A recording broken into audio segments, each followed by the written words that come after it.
টি-20 world cup শেষ। তো ইতিমধ্যেই আইসিসির তরফ থেকে প্রকাশ করা হলো টিম অব দ্য টুর্নামেন্ট। তো তাদের যে সেরা একাদশ আইসিসির তরফ থেকে প্রকাশ করা হয়েছে, তো সেই একাদশের দিকে আমরা যদি নজর দিই, তো সেই একাদশের 6 জনই কিন্তু ভারতীয়, এবং অবশ্যই সেই একাদশের ক্যাপ্টেন হচ্ছে রোহিত শর্মা। তো কনসিকিউটিভলি 2023 ওয়ার্ল্ড কাপেও যে টিম অব দ্য টুর্নামেন্ট ছিল আইসিসির তরফ থেকে অ্যানাউন্স করা হয়েছিল, সেখানেও ক্যাপ্টেন ঘোষণা করা হয়েছিল রোহিতকে। এবং 2024 টি-20 ওয়ার্ল্ড কাপ বেস্ট 11-এতে অবশ্যই ক্যাপ্টেন রোহিত। তো 6 জন ভারতীয় রয়েছে, 3 জন আফগান প্লেয়ার রয়েছে, একজন ওয়েস্ট ইন্ডিজ প্লেয়ার, একজন অস্ট্রেলিয়ান প্লেয়ার। তো কোনো পাকিস্তানি প্লেয়ার বা কোনো বাংলাদেশি প্লেয়ার সুযোগ পায়নি এবং তারা ডিজার্ভও করতো না। তো ইভেন যে semifinalist runner up team south Africa, তাদেরও কোনো প্লেয়ার কিন্তু ফার্স্ট 11-এ জায়গা পায়নি। নকিয়া পেয়েছে, সে হচ্ছে 12th ম্যান হিসেবে। তো আমরা যদি এই একাদশের দিকে যদি নজর দিই, ওপেনার হিসেবে রাখা হয়েছে রোহিতকে এবং গুরবাজকে। তো রোহিত তো থাকবেই, তিনি যেভাবে খেলেছেন এবং তিনি ক্যাপ্টেন। তো সাথে গুরবাজ এই বছরের টপ স্কোরার। তো তারপর 3 নম্বরে রাখা হয়েছে নিকোলাস পুরানকে, দুরন্ত তিনি ব্যাটিং করেছেন। তো 4 নম্বরে অবভিয়াসলি সূর্যকুমার, 5-এ স্টয়নিস।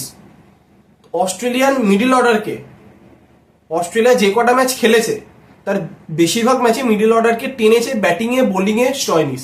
তো অবশ্যই তিনি স্পটটি ডিজার্ভ করতেন।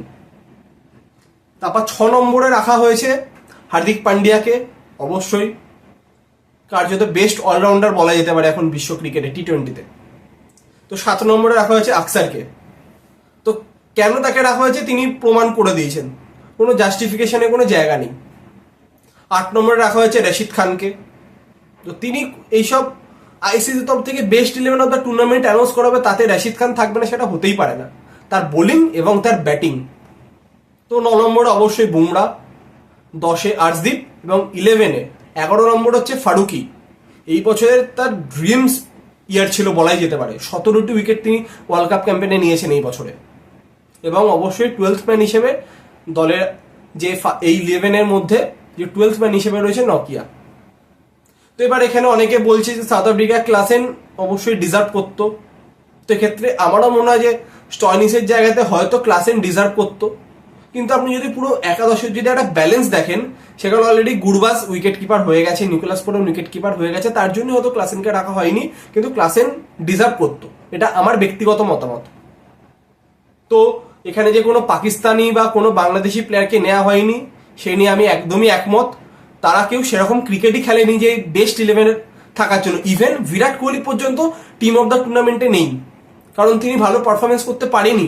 তিনি ফাইনালে ভালো খেললেও গোটা টুর্নামেন্টে মাত্র 7 ম্যাচে 75 রান তিনি করেছিলেন। তো তিনি ডিজার্ভ করতেন না, তিনি জায়গা পাননি।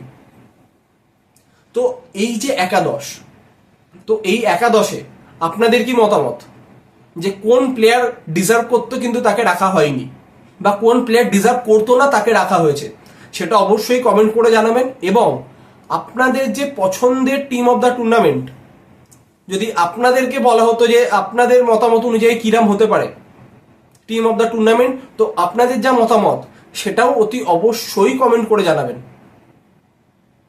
তো আমরা খুব খুশি যে রোহিত শর্মা টি-20 ওয়ার্ল্ড কাপ উইনিং ক্যাপ্টেন, তিনি ধারাবাহিকভাবে 2 বছর আইসিসি ইভেন্টে কনসিকিউটিভলি টিম অফ দ্য টুর্নামেন্টে অ্যাজ আ ক্যাপ্টেন জায়গা করে নিয়েছে।